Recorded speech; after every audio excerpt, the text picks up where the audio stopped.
Bonjour à tous, bienvenue dans ce nouveau call hebdo dans lequel nous allons parler du portefeuille de Horizon Income, ce qui s'est passé la semaine dernière et ce qui se présente pour la semaine en cours. Je vous partage mon écran pour ce faire.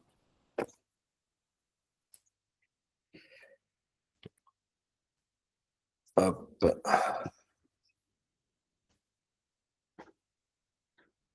Voilà, j'espère que ça fonctionne. Donc la semaine en question, c'est la semaine du 10 au 14 février, objet de la newsletter numéro 33 que vous avez reçue dans votre mailbox le week-end dernier. Donc on commence par la bonne nouvelle, c'est que le revenu attendu du portefeuille remonte. On était tombé à 4 042 $ la semaine précédente, celle dont on est en train de parler, après des révisions à la baisse de la croissance attendue des dividendes sur plusieurs de nos sociétés. Et cette semaine, ça remonte. On remonte donc à 4 113 après avoir touché 4 042 la semaine précédente. On reste donc on a reconstitué une petite marge de sécurité au-dessus de notre objectif de 4 000. Voilà. Donc, je vous rappelle rapidement le portefeuille. Vous investissez aujourd'hui 100 000 $. Vous faites des versements annuels complémentaires de 2 400 $ par an, donc 200 $ par mois. Vos dividendes sont taxés à 15%. Vous les réinvestissez intégralement pendant les 20 premières années.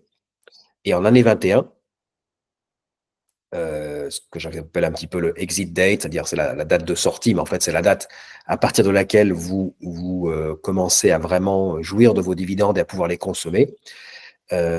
Ces dividendes représentent un flux pour la seule année 21 de 4 113 $ net mensuel. Sachant qu'évidemment, j'ai dit cette seule année 21 parce que toutes les années qui suivent, en fait, le revenu va continuer à monter. Si on regarde ça, pas en termes monétaires, mais en termes de taux de rendement, c'est à peu près le même graphique que tout à l'heure.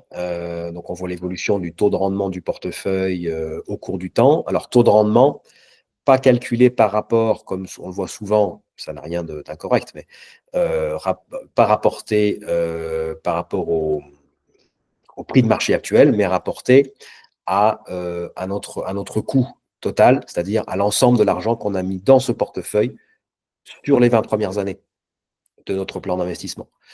Donc, comme je l'ai dit tout à l'heure, l'argent en question, tout l'argent investi dans ce portefeuille, c'est les 100 000 $ de départ, plus 20 années à 2 400 $. Ce sont les versements annuels complémentaires, ce qui fait un total de 148 000 $. Donc, pour la seule année 21, celle-ci, le flux de dividendes que vous allez recevoir, qui, si votre horizon d'investissement est de 20 ans, sera la première année au cours de laquelle vous allez pouvoir consommer vos dividendes. C'est-à-dire que vous ne les réinvestirez plus comme vous l'avez fait sur les 20 années précédentes, mais vous allez pouvoir les encaisser sur votre compte et en faire ce que bon vous semble.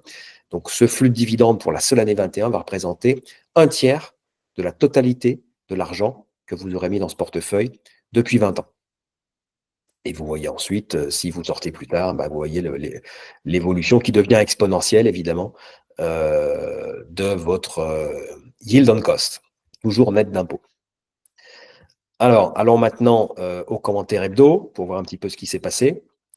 Donc, en termes de dividendes, on a eu 5 annonces de dividendes qui étaient stables ou bien en hausse. Donc, pas de révision à la baisse, qui évidemment est une très bonne nouvelle. Avec une seule société, cependant, sur ces 5, qui a annoncé une accélération de sa croissance en rythme annuel. En l'occurrence, c'est Robert Half, RHI. Mais 1 sur 5, c'est déjà pas mal parce que la semaine précédente, la semaine au cours de laquelle, comme vous le voyez ici, on était tombé à 4 042 $ de revenus attendus du portefeuille. On a vu, alors je ne sais plus combien d'annonces, mais elles étaient toutes avec une réduction de leur taux, de leur rythme de croissance des dividendes. Donc là, sur les 5, on en a une RHI qui annonce une accélération. On en a 3 autres, SLF, TU, CHCT, qui maintiennent leur croissance inchangée. Et on en a une seule, Asie, HASI, une utilité américaine qui réduit son rythme de croissance. Par ailleurs, nous avons encaissé 52 dollars de dividendes nets la semaine dernière, donc c'est pas un très gros montant, mais bon, c'est le hasard des calendriers. Je peux déjà vous dire que la semaine en cours, ça va être sensiblement moins. On devrait être, je crois, aux alentours de 16 ou 17 dollars net d'impôts, donc pas grand-chose. Par contre, les 2 semaines suivantes seront beaucoup plus riches. Donc 52 dollars de dividendes qui, alors je devrais dire, ont été réinvestis hier lundi en clôture, sauf que hier lundi, les bourses nord-américaines étaient fermées, donc en l'occurrence, les réinvestissements se feront le jour d'après, donc mardi, aujourd'hui, en clôture. On a prévu de renforcer 3 de nos titres et au prix de fin de semaine dernière, lorsque j'ai écrit cette newsletter, ces réinvestissements devraient nous permettre d'augmenter le solde de liquidité du portefeuille de 9 dollars environ. Arbitrage aucun.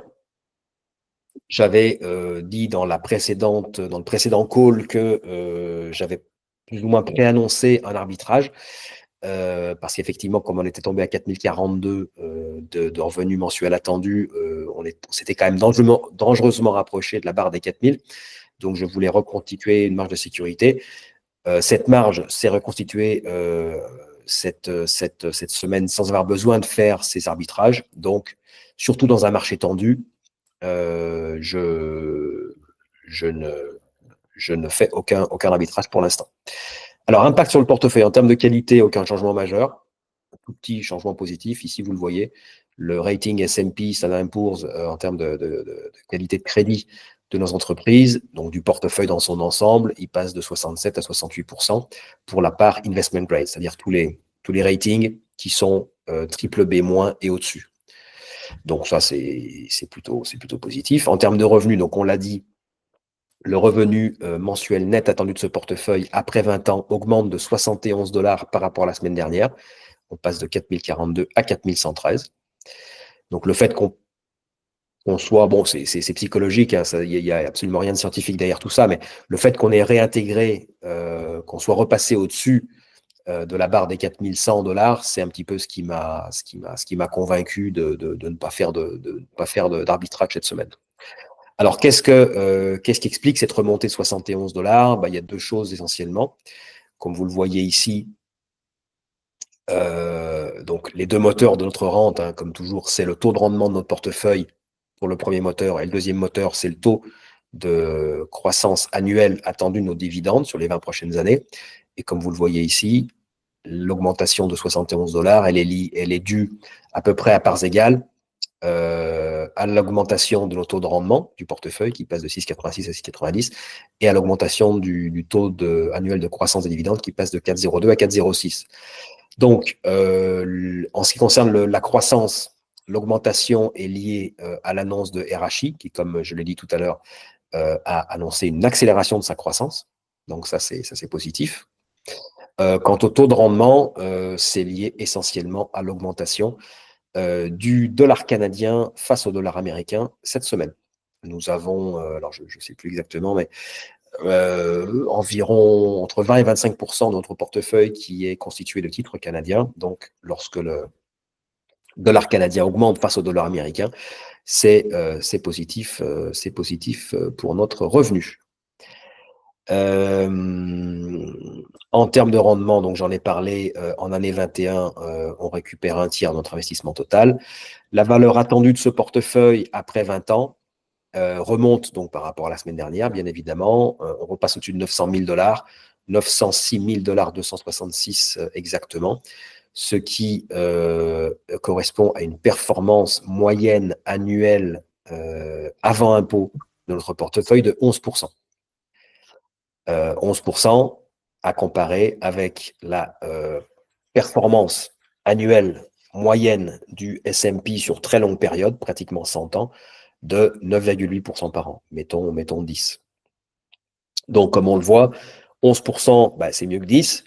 Évidemment, tout ça, c'est théorique, mais comme on ne peut pas prévoir le futur, c'est ce qu'on a aujourd'hui. Donc, Donc, on voit que loin de pénaliser votre performance, comme on l'entend souvent, avoir une gestion de dividendes, se focaliser sur les dividendes et faire passer la performance prix de notre portefeuille seulement au second plan, ça n'est absolument pas, ça ne vient absolument pas au détriment de la performance total return de votre portefeuille. Bien au contraire. Attendez, excusez-moi, poursuivre l'appel. Voilà. En termes de performance, le portefeuille a gagné cette semaine 0,4. On a fait essentiellement moins bien que le S&P qui a fait lui plus 1,5. Et donc, depuis le lancement du portefeuille en fin juin 2024, on est à plus 5,9, alors que le S&P est à plus 12,9. Comme d'habitude, ces performances sont communiquées uniquement à titre indicatif, puisque comme vous le savez, l'objectif de ce portefeuille n'est pas du tout de traquer ou de battre un quelconque indice sous marché, mais bien de générer un revenu. Donc voilà pour nous. Comme je vous l'ai dit, cette semaine, donc pour l'instant, on voyage. Alors, bon, je peux pas. Donc hier, les marchés étaient fermés, donc on n'avait pas de prix. Aujourd'hui, le Wall Street vient d'ouvrir, et le marché canadien aussi. On voyage toujours à peu près sur cette base donc de 4113, donc on est pas mal. On va avoir, puisque la learning season n'est pas terminée en Amérique du Nord, on va avoir d'autres annonces cette semaine de résultats, c'est sûr. En général, donc, les sociétés publient et commentent leurs résultats du 4e trimestre 2024. Certaines ne font que commenter leurs résultats, ce qui est déjà une indication importante, et certaines autres commentent leurs résultats et annoncent aussi leurs prochains dividendes trimestriels. Donc, on verra comment ça va se passer cette semaine. Voilà, je vous l'avais dit tout à l'heure. Donc, en termes de flux de dividendes, malheureusement, cette semaine va être vraiment très, très faiblard, puisque j'attends une tombée de dividendes, je ne sais plus exactement, enfin, entre 15 et 20 dollars, donc vraiment pas grand-chose. Et on verra, donc je vous dirai dans la prochaine newsletter comment est-ce que je compte réinvestir ce faible montant de cash qui va rentrer dans notre portefeuille. Voilà, je crois que c'est à peu près tout ce que je voulais vous dire. Je vous remercie de votre attention, vous souhaite une excellente semaine et vous dis à la semaine prochaine. À bientôt.